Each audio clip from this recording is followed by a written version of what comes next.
Et si la raison véritable, fondamentale, pour laquelle tu te sens épuisé, vidé, constamment drainé, émotionnellement, mentalement et même physiquement, n'était pas le monde extérieur chaotique et ses demandes incessantes, mais le simple fait dévastateur que tu te soucies des mauvaises choses. Des choses qui ne méritent absolument pas ton énergie précieuse et limitée, qui ne valent pas ton attention rare et sacrée, qui ne justifient en aucun cas l'espace mental énorme qu'elles occupent dans ton esprit jour et nuit. Et si la paix profonde, durable, authentiquement inébranlable que tu recherches désespérément depuis des années, peut-être même des décennies, ne provenait pas du contrôle incessant et épuisant des personnes autour de toi ou de la protection obsessionnelle et anxieuse de ton image sociale soigneusement construite, mais simplement du fait de relâcher tranquillement, progressivement, avec compassion, ta prise serrée et désespérée sur tout ce que tu essaies de maintenir ensemble par la seule force de ta volonté. Le monde, en 2026, et ses demandes croissantes. En 2026, le monde continuera inexorablement, impitoyablement, à exiger ton attention constante, tes réactions émotionnelles immédiates, ton énergie vitale déjà épuisée et limitée.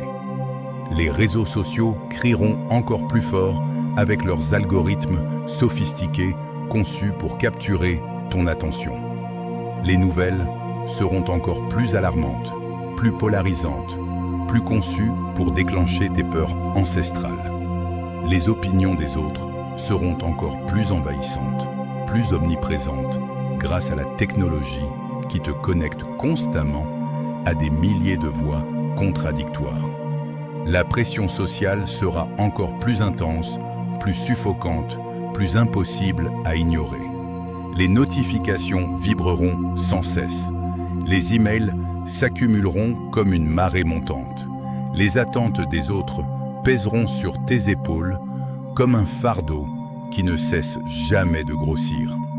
Et quelque part, au milieu de tout ce bruit assourdissant, tu risques de te perdre complètement si tu n'apprends pas à ne plus te soucier de ce qui ne mérite pas ton énergie sacrée. L'alternative radicale du bouddhisme.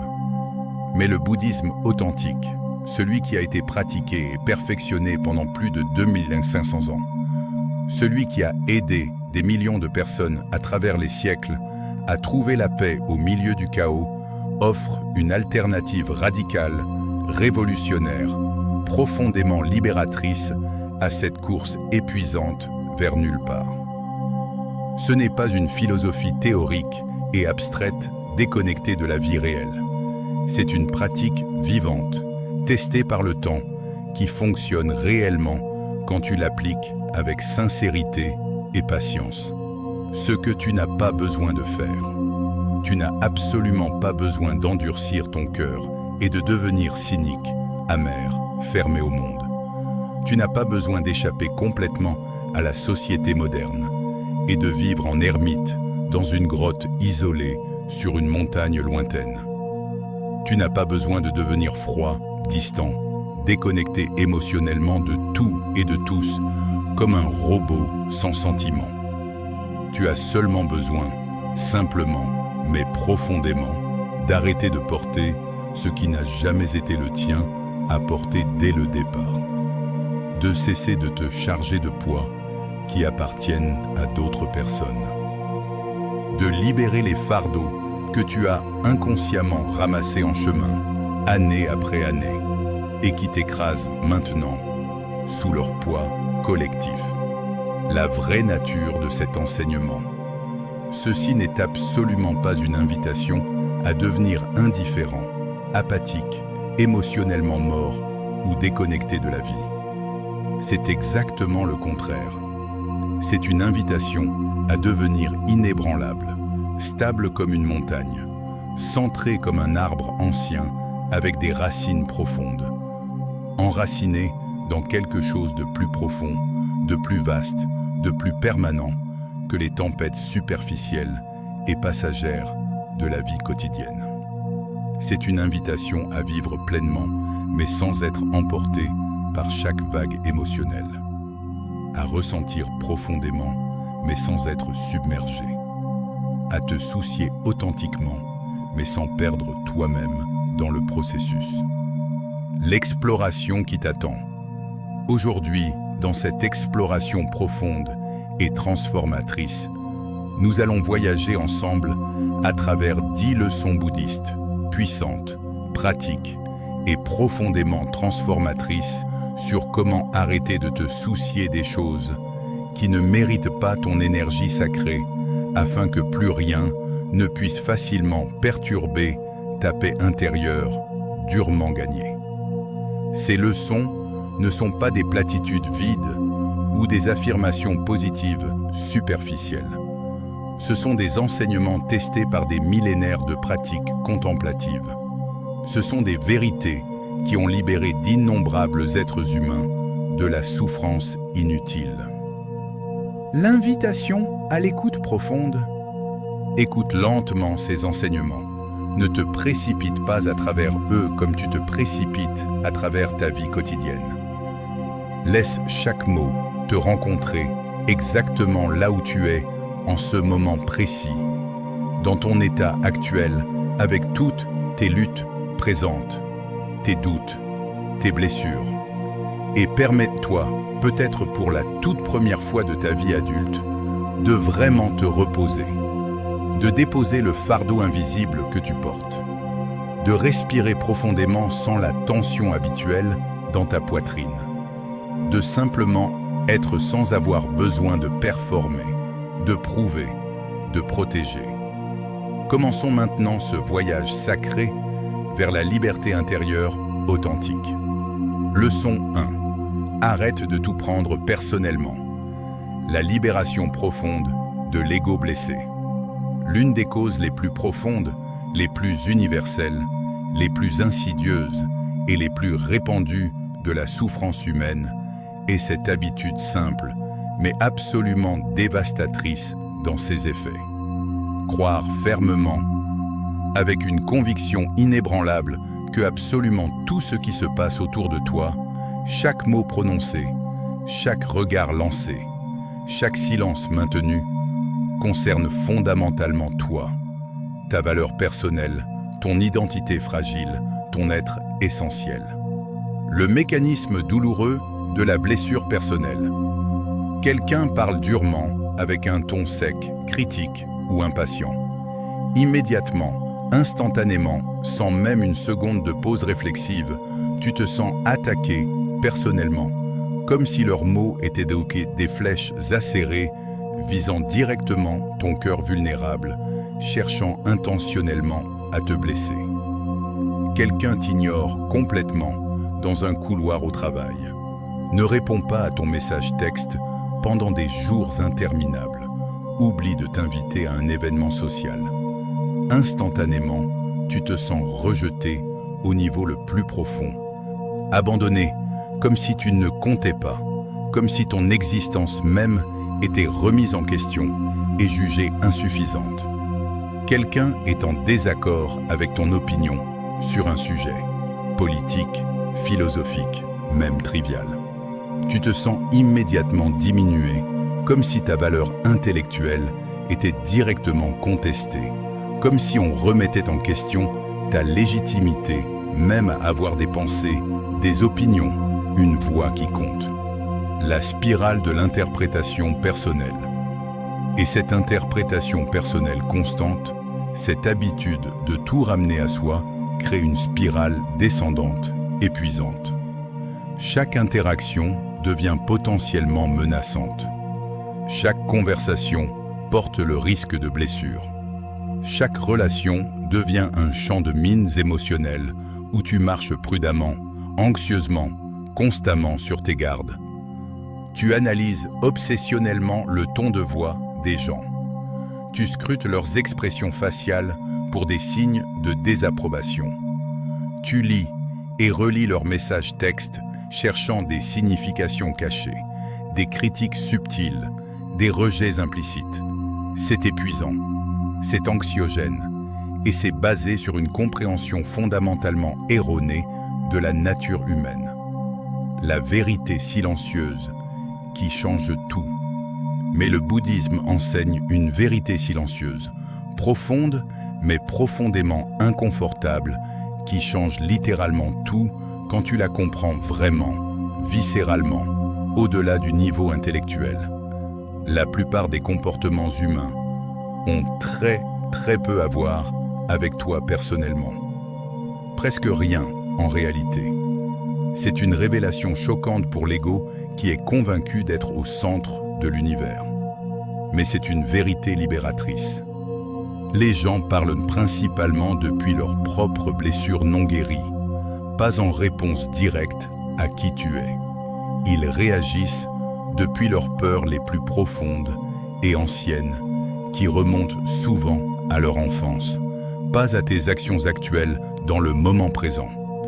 Ils projettent leur confusion intérieure, leurs insécurités, leurs traumas sur le monde extérieur, et tu te trouves simplement sur leur chemin au mauvais moment. L'exemple concret, révélateur. Imagine, un collègue te parle sèchement un matin. Ton ego interprète immédiatement « Il est fâché contre moi. J'ai fait quelque chose de mal. Il ne me respecte pas. » Mais la réalité pourrait être complètement différente. Il vient d'avoir une dispute avec son partenaire. Sa mère est malade. Il est stressé par une échéance. Il n'a pas bien dormi. Il souffre de douleurs chroniques. Il se sent inadéquat dans son rôle. Rien de cela n'a quoi que ce soit à voir avec toi. Tu étais simplement là quand son stress s'est manifesté. La révélation libératrice sur la critique. Quand quelqu'un te critique sévèrement, durement, injustement, il ne décrit pas objectivement qui tu es en tant que personne. Il révèle où il se trouve lui-même, psychologiquement, émotionnellement, en ce moment. Ces critiques sont une fenêtre ouverte sur son monde intérieur tourmenté. Pas un miroir précis et exact de ta valeur réelle. C'est comme si tu regardais à travers ses yeux et voyais ses propres insécurités, ses propres peurs, ses propres standards impossibles qu'il s'applique à lui-même et projette sur toi. L'enseignement du Bouddha sur l'ego.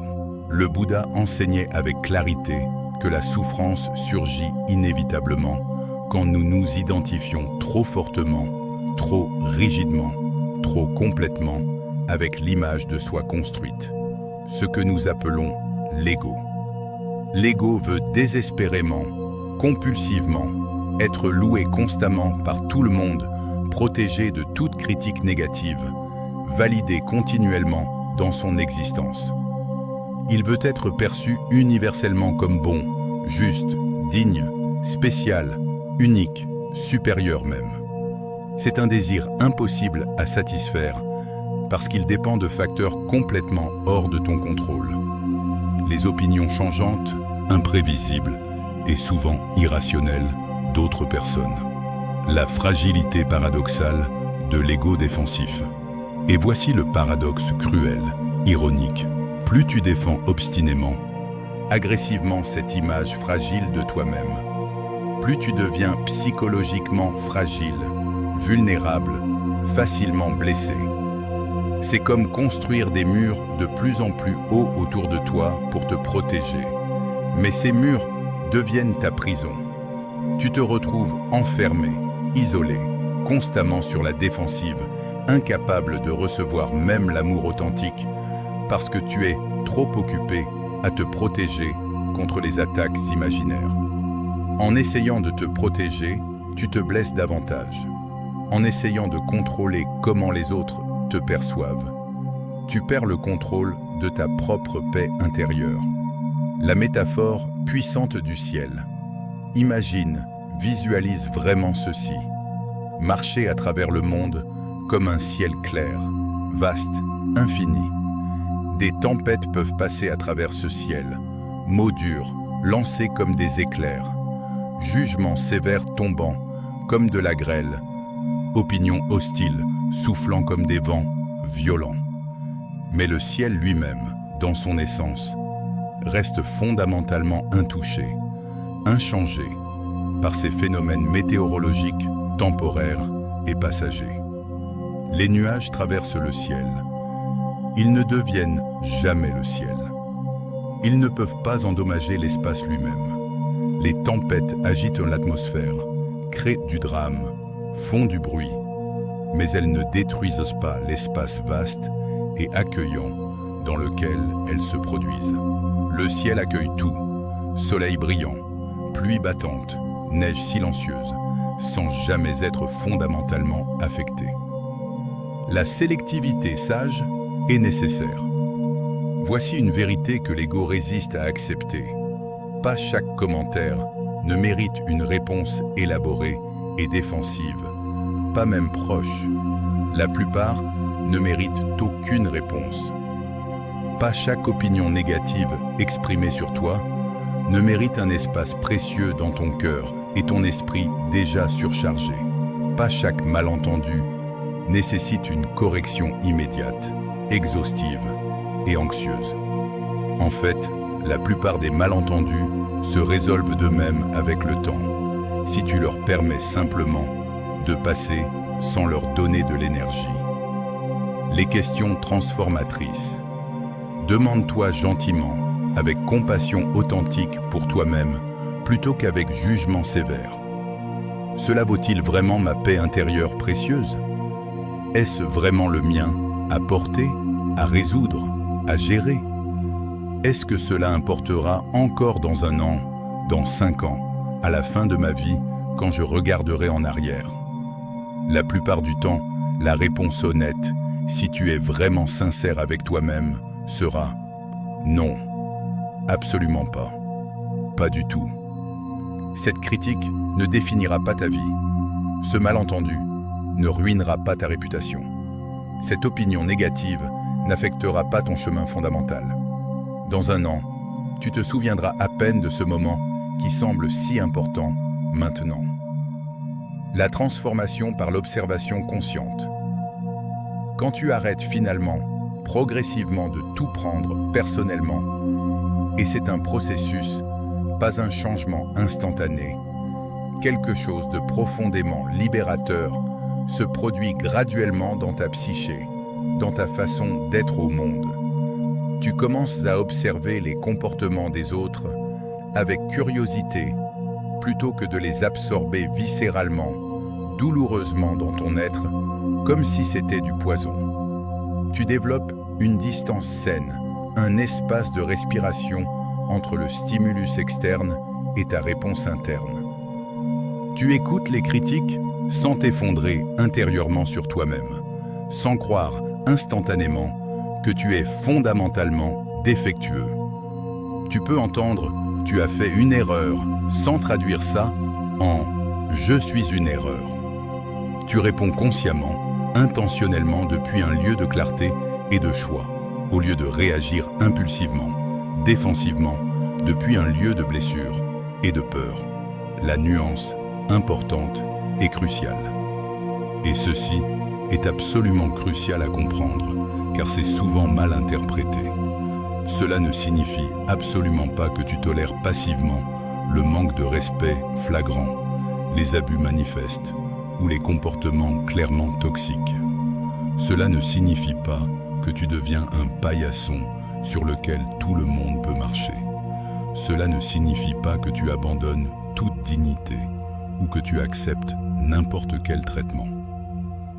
Cela signifie que tu n'intériorises plus ces comportements problématiques comme des déclarations définitives sur ta valeur fondamentale et permanente. La distinction subtile mais puissante.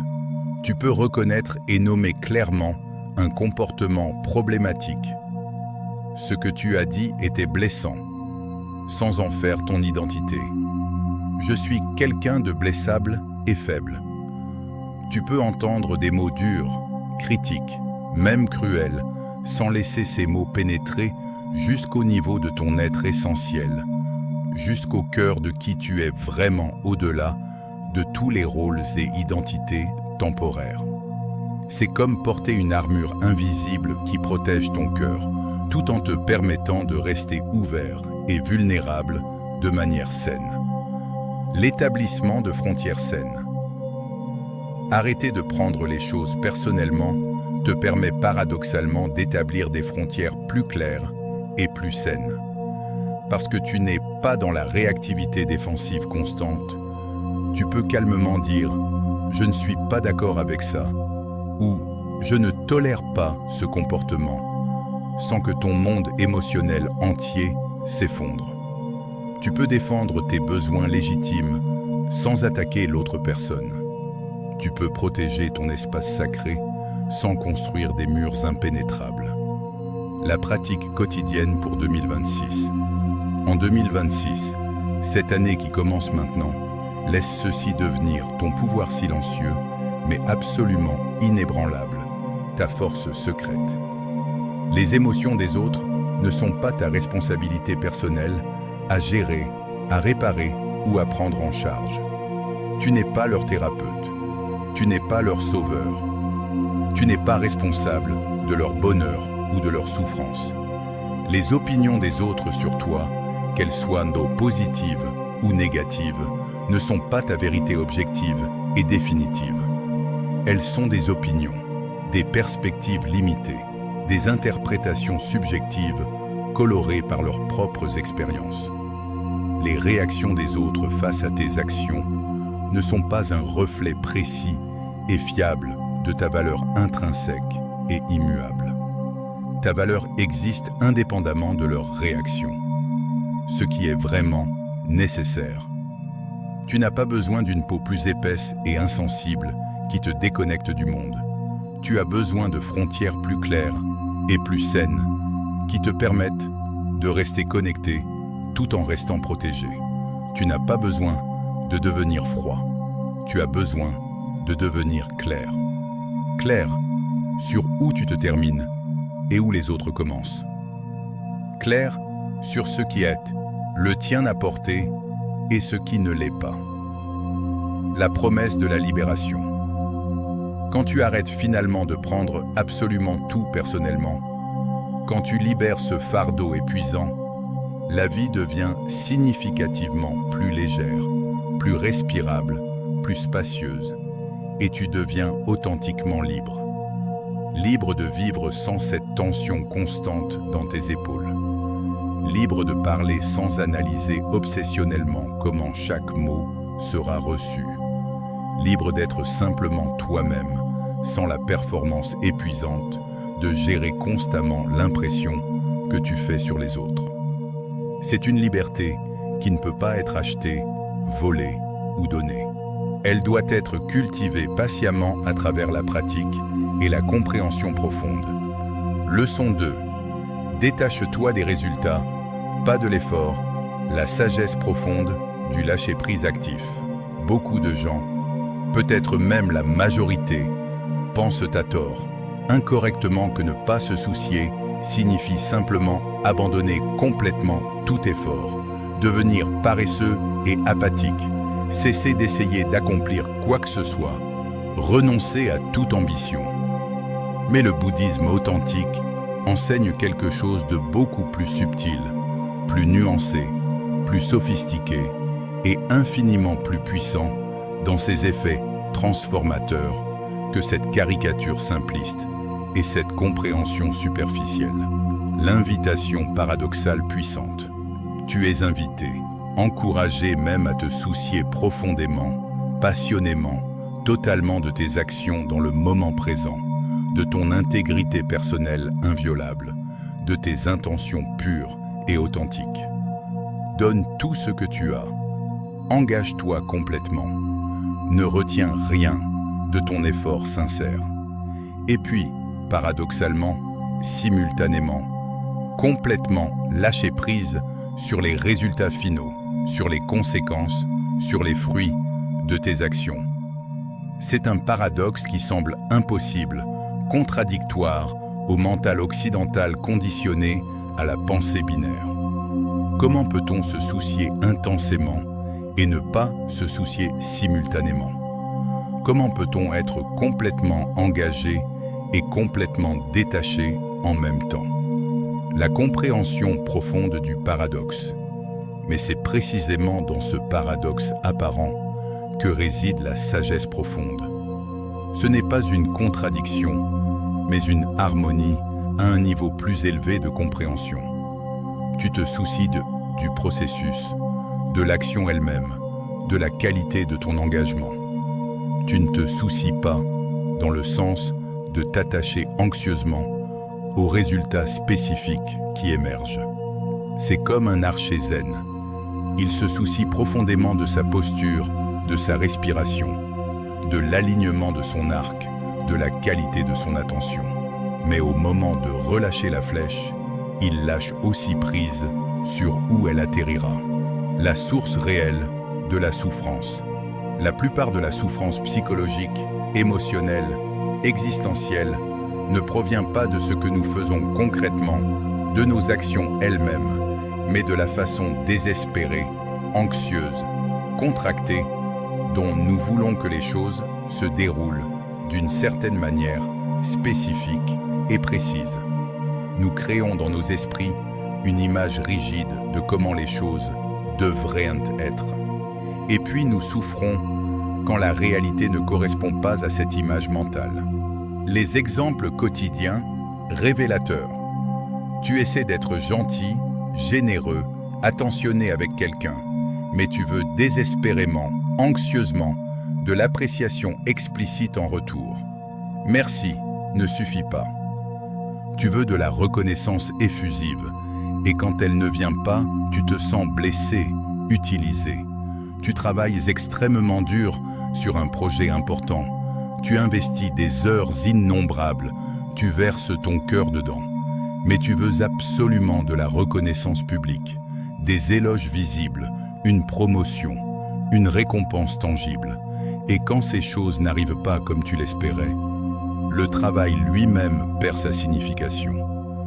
Tu aimes quelqu'un sincèrement, profondément, authentiquement, mais tu veux la certitude garantie, absolue, qu'ils t'aimeront toujours en retour de la même manière, avec la même intensité, pour toujours.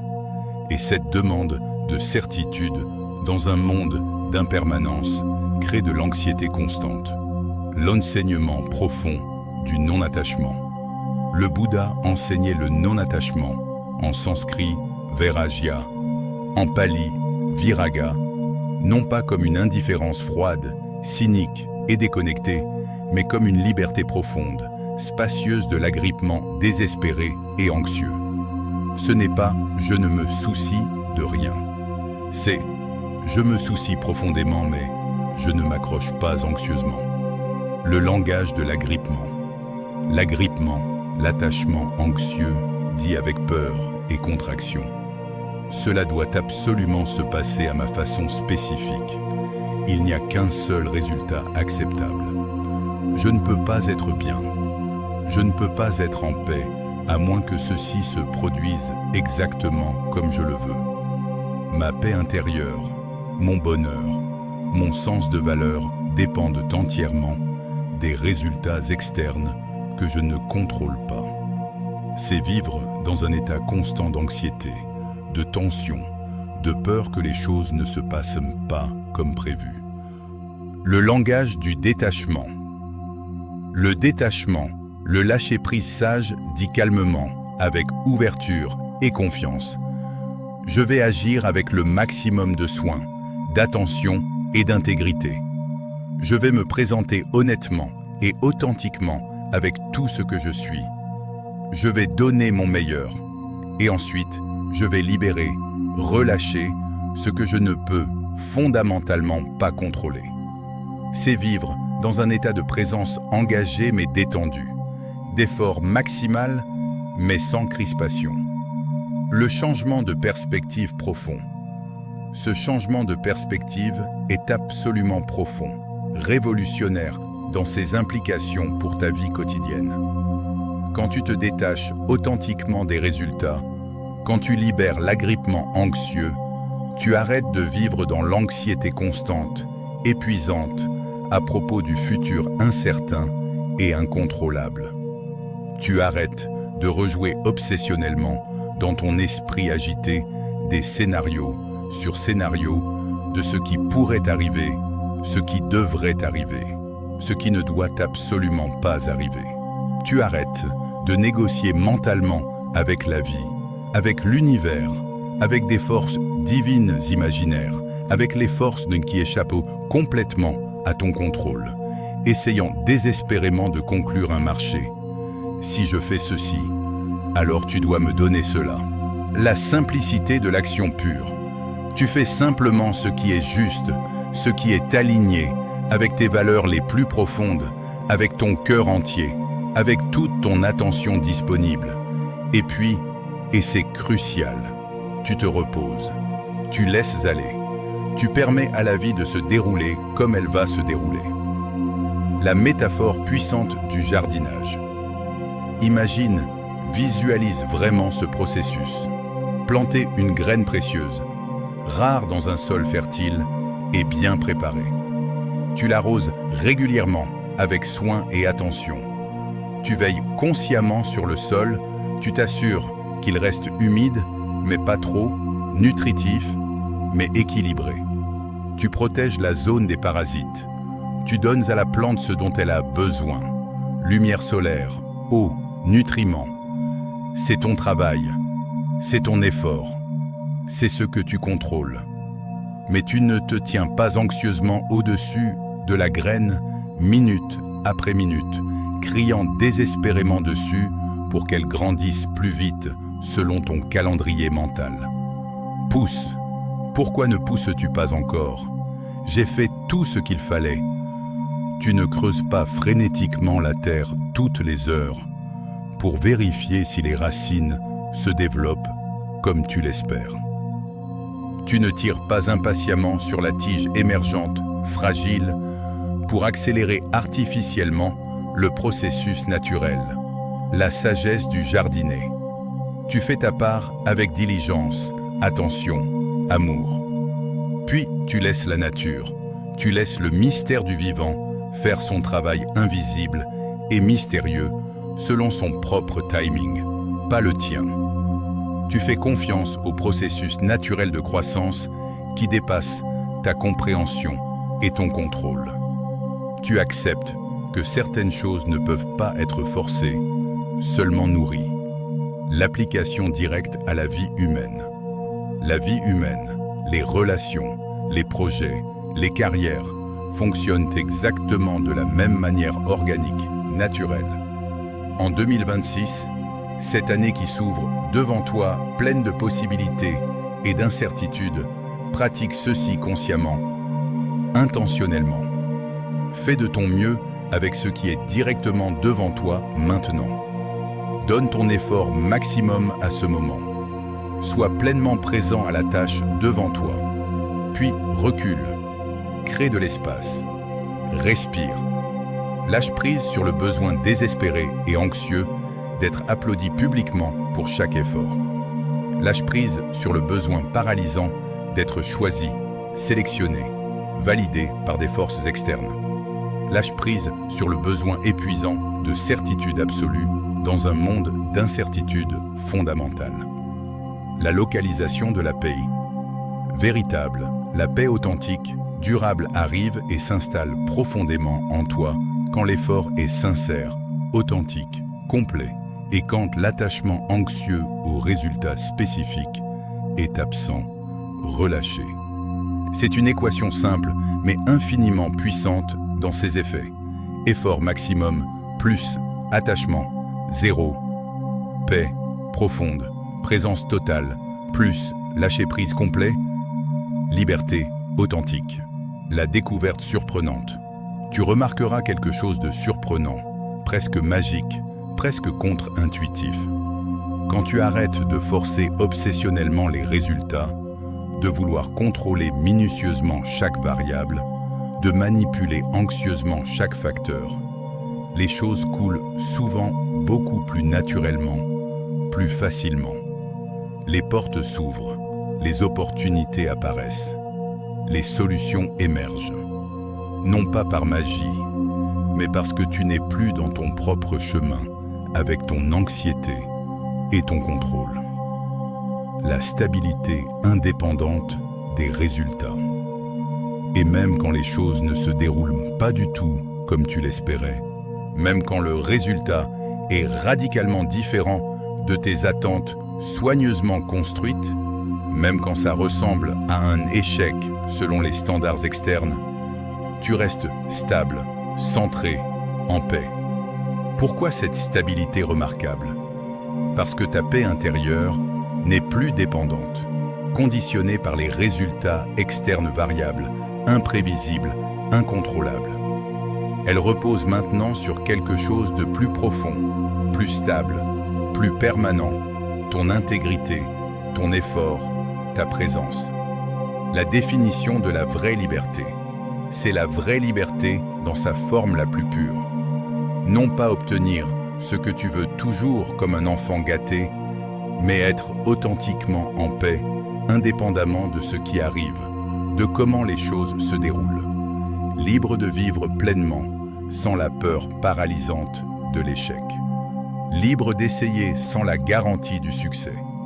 Libre d'aimer sans la certitude d'être aimé en retour. Libre d'agir sans savoir comment ça va se terminer.